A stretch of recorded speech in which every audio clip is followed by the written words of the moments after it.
কিন্তু আল্লাহ রাসূল সাল্লাল্লাহু আলাইহি সাল্লাম বলেছেন, বুখারী শরীফের হাদিস, ইবনে মাজাহ শরীফের হাদিস, আল্লাহ রাসূল সাল্লাল্লাহু আলাইহি সাল্লাম বলছেন, যদি কোনো ব্যক্তি ইয়তিম প্রতিপালন করে, যদি ইয়তিমের মাসিহা হয়, ইয়তিমকে দেখাশোনা করে, ইয়তিমের প্রতি হৃদয়বান হয়, ইয়তিমকে সহানুভূতি করে, যেখানে ইয়তিম থাকে, যেই বাড়িতে ইয়তিম থাকে, ইয়তিমদের লালন পালন করে, আল্লাহ রাসূল সাল্লাল্লাহু আলাইহি সাল্লাম দুটো আঙুলকে এই রকম করে দেখিয়েছেন যে এই দুটি আঙুল যেমন পাশাপাশি আছে। আল্লাহ রাসূল সাল্লাল্লাহু আলাইহি সাল্লাম বলছেন, ইয়তিমের দেখাশোনা যে ব্যক্তি করবে, ইয়তিমকে যে মহব্বত করবে, ইয়তিমকে যে ভালোবাসবে, ইয়তিমের যে দায়িত্ব তুলে নেবে, ওই ব্যক্তি জান্নাত তো যাবে, জান্নাতে আল্লাহর রাসূলের সঙ্গে এই রকম পাশাপাশি থাকবে। সুবহানাল্লাহ। কিন্তু আমরা এতিমদের নাম শুনলে নাক ছিটকাই, এতিমদের দায়িত্ব কেউ নিতে চাই না, এতিমের দায়িত্ব আমরা নেওয়ার আগ্রহী নই, এতিমখানার দায়িত্ব নেওয়ার আগ্রহী নই, এতিমকে দেখতে ভালো লাগে না। বাপ মারা গেছে, এতিম হয়ে গেছে ভাতিজা, এতিম হয়ে গেছে ভাতিজি, কিন্তু সেই ভাতিজার ভাতিজের হক মেরে দিয়ে তাকে কি করে ঠকানো যায়, তাকে কি করে বঞ্চিত করে দেওয়া যায়।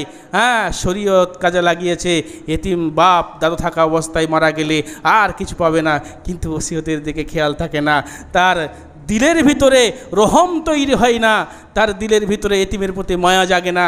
সম্মানিত সুধী, আল্লাহ রাসূল বলছেন, মসজিদ তৈরি করলে তুমি জান্নাত পাবে, ঘর হবে কথা ঠিক, কিন্তু রসুলের সঙ্গে থাকবে কথা নয়। কিন্তু এতিমের দেখাশোনা করলে, এতিমকে মহাব্বত করলে, এতিমের লালন পালন করলে, আল্লাহ রাসূল বলেছে জান্নাত তো পাবা, জান্নাতে আমার সঙ্গে পাশাপাশি থাকবা। সুবহানাল্লাহ।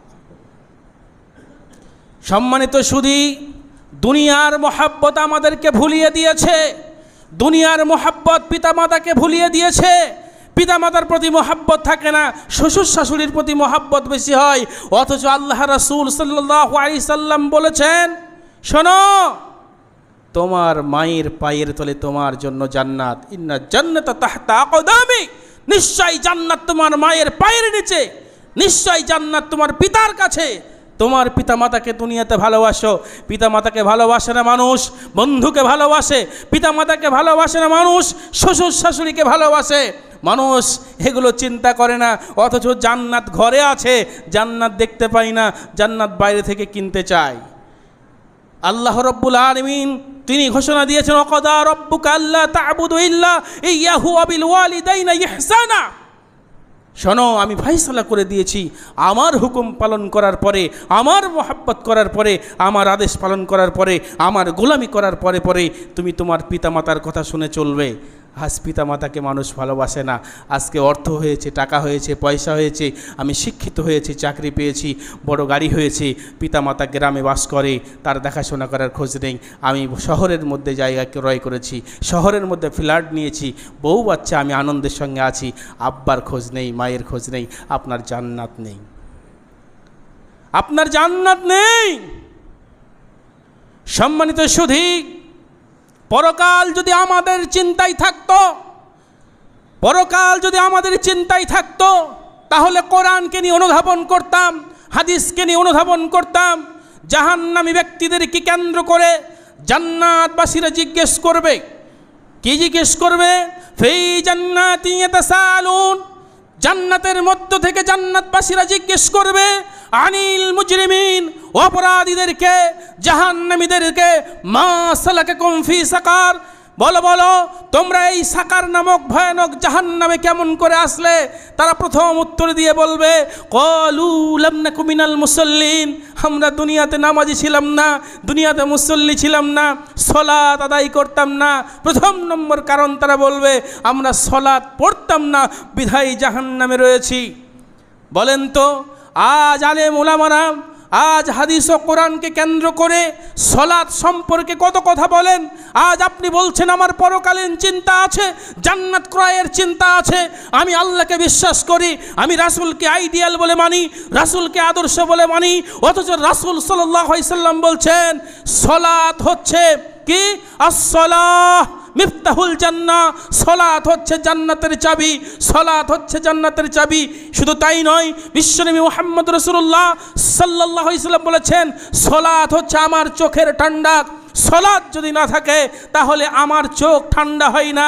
বলেন তো সম্মানিত সুধী, সলাৎ কয় ওয়াক্ত আপনি পড়েন? আপনি কয় ওয়াক্ত সলাৎ পড়েছেন? 5টি ওয়াক্ত সলাৎ আমার আপনার জন্য দিন রাত্রি ফরজ করা হয়েছে। আমি কি আদেও সলাৎটা আদায় করি? আমি আদেও কি মসজিদে যাই?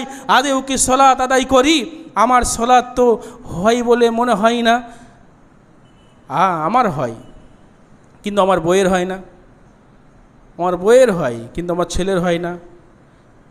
দেখেন তো বাড়িতে সলাৎ না পড়া ব্যক্তি কতজন, সলাৎ পড়নেওয়ালা কতজন। এবার আপনি বলছেন আমি বিশ্বাস করি, আল্লাহকে ভয় করি, জাহান্নামকে ভয় করি, তাই তো আমি সলাৎটা পড়ি। কিন্তু আপনার ছেলে যে পড়ে না, আপনি পড়েও তো জাহান্নামে যাবেন। বলছেন না না, তা কী করে হয়? নূহ নবীর ছেলে, সে তো ঈমান আনেনি, তাহলে কি নূহ নবী জাহান্নামে যাবে? ও তো জান্নাতে যাবে। জি যাবে, কিন্তু নূহ নবী আল্লাহর কথা মতো শেষ পর্যায়ে তার সন্তানদেরকে প্লাবনে ভাসিয়ে দিয়েছিল, তারপরেও ডানা থেকে উঠিয়ে তার নৌকায় জায়গা দেয়নি। তার নৌকাতে জায়গা দিয়েছিল। আল্লাহ বলেছিলেন, নূহ নবী শোন, যদি তোর ওই বাচ্চাদেরকে, ওই বেঈমান বাচ্চাগুলোকে যারা আমাকে মানেনি, আমার প্রতি ঈমান নিয়ে আসেনি, তোকে নবী হিসাবে মানেনি, অতএব ওই সন্তানকে তোর নৌকাতে যদি তুই জায়গা দিস তাহলে তোর নবী হিসাবে নামটা কেটে দেব। নবী নূহ তার সন্তানকে চোখের সামনে দেখলেন যে পানিতে ডুবে হাবুডুবু খেয়ে মারা গেল, কিন্তু সন্তানকে কোলে তুলে নিয়ে নৌকায় ওঠালেন না। কেন? আল্লাহর গোলামি করার জন্য, আল্লাহর হুকুম পালন করার জন্য। হ্যাঁ, আপনি তো আল্লাহকে মানেন, আপনি তো আল্লাহকে বিশ্বাস করেন, তাই তো সালাত পড়তে এসেছেন। কিন্তু আপনার ছেলে আপনার ইনকাম খায়, আপনার ছেলে আপনার ইনকামে পড়ে, আপনার ছেলে আপনার ইনকামে গাড়ি চড়ে, আপনার ছেলে আপনার ইনকামে আপনার ঘরের ভিতরে থাকে, আর আপনি সালাত পড়েন কিন্তু ছেলেকে একদিনও বলেন না। ওই যে আপনার ছেলে আপনার ঘরে থাকার কারণে, আপনার ছেলে সলাৎ না পড়ার কারণে আপনি সলাৎ পড়েও জাহান্নামে যাবেন। তাহলে উপায়, ছেলেকে আপনাকে সলাৎ পড়াতে হবে, স্ত্রীকে আপনাকে সলাৎ পড়াতে হবে। সলাৎ যদি আপনি আপনার ছেলে স্ত্রীকে না পড়ান তাহলে আপনার কোনো ইখতিয়ার নেই জান্নাতে যাওয়ার, আপনার জন্য সমস্যা। আপনি তেজ্যপুত্র করেন আপনার ছেলেকে, যখন আপনার ছেলে কথা শোনে না। কিন্তু না, ওটা তো আপনার লাডলা, ওটা তো আপনার পেয়ারা, ওটা তো আপনার কলিজার টুকরা। আচ্ছা বলেন তো, এই কলিজার টুকরাকে আপনি সলাৎ পড়ানোর জন্য কিছু বলতে পারছেন না, তাকে বাড়ি থেকে বার করছেন না, তাকে মারছেন না, তাকে প্রহার করছেন না। আপনার চোখের সামনে কেউ যদি আপনার এই সন্তানটাকে একটু কেউ আঘাত করে, আপনার সহ্য হয় না, কলিজায় গিয়ে আঘাত লাগে। আচ্ছা আপনার কাছে একটা প্রশ্ন, এইটা উত্তর দেন তো দেখি। আপনার চোখের সামনে সেদিন আপনার এই ছেলেটাই সলাৎ না পড়ার কারণে, হারাম পথে চলার কারণে আপনার চোখের সামনে যেদিনকে ওই জাহান্নামের মধ্যে নিক্ষেপ করা হবে, দাও দাও করে তার গোটা শরীরটা জ্বলবে, পুড়বে, ছারখার হয়ে যাবে পুড়ে, সেদিনকে আপনি আপনার চোখের সামনে বলেন তো দাঁড়িয়ে দাঁড়িয়ে কী করে সহ্য করবেন? পারবেন? সেদিন কি করবেন? পারবেন? আপনি বলবেন তাই তো দেখা যাবে। আচ্ছা আজকে যদি আপনার ছেলে ঘরের মধ্যে শুয়ে আছে, ঘরের মধ্যে শুয়ে আছে, এমতো অবস্থায় ওই ঘরে আগুন লেগে গেছে, বলেন তো আপনি আপনার ওই সন্তানকে কি করবেন? ঘর থেকে বাহির করবেন না করবেন না? তাকে ঘুম ভাঙাবেন না ভাঙাবেন না? নিশ্চয় আপনি আপনার ওই সন্তানকে ওই ঘরের মধ্যে রাখতে পারেন না। তাকে ঘুম ভাঙিয়ে, দরজা ভেঙে, জানালা ভেঙে, নিজের জীবনকে বাজি রেখে যেভাবেই হোক আপনি আপনার সন্তানকে ওই আগুন লাগা ঘর থেকে বার করবেন, করার চেষ্টা করবেন, কারণ আপনি আপনার সন্তানকে ভালোবাসেন। কিন্তু আমি বলছি আপনি সন্তানকে ভালোবাসেন না। এ ভালোবাসা ধোঁকা, এ ভালোবাসা মিথ্যা। যদি প্রকৃতপক্ষে আপনি আপনার সন্তানকে ভালোবাসতেন, প্রকৃতপক্ষে যদি আপনি মহব্বত করতেন, তাহলে আপনার সন্তান ঘুমিয়ে আছে, ও জাহান্নামের মধ্যে পুড়ছে। জাহান্নামের আগুন এই দুনিয়ার আগুন থেকে 70 গুণ তেজ, এই দুনিয়ার আগুনের থেকে অনেক কঠিন, অনেক ভয়ানক। ওই আগুনে আপনার সন্তান পুড়ছে, আপনি দেখতে পাওয়ার পরেও আপনার সন্তানকে ফজরের ডানা চেপে ধরে উঠিয়ে নিয়ে মসজিদে গেলেন না। কই? মিথ্যা ভালোবাসা। এ ভালোবাসার কোনো মূল্য নেই। কিয়ামতের মাঠে ও সাহিবাতিহি ওয়া বানি ওয়া উম্মিহি ওয়া আখি, ভাই ভাইয়ের কাজে আসবে না, সন্তান বাপের কাজে আসবে না, বাপ সন্তানের কাজে আসবে না, কেউ কাউকে চিনবে না, কেউ কারোর সঙ্গে পরিচয় দেবে না, সবাই ইয়া নাফসি করবে, আমার কি হবে, আমার কি হবে। সম্মানিত সুধী, সেই দিনের জন্য চিন্তা করুন, সেই দিনের জন্য ভাবনা চিন্তা করুন। সালাত না পড়লে আপনাকে জাহান্নামে যেতে হবে। কিয়ামতকে নিয়ে ভাবুন, হাসরকে নিয়ে ভাবুন, আল্লাহকে নিয়ে চিন্তা করুন, রাসূলের আদর্শ জীবনে নিয়ে আসুন, জাহান্নামের চিন্তা রাখুন। আপনি যদি এগুলোকে ভুলে যান তাহলে চলবে না, ভুলে গেলে চলবে না। আপনি একজন মুসলিম হিসাবে আপনার কর্তব্য, আপনার করণীয় হচ্ছে আপনি ইসলামকে ফলো করবেন।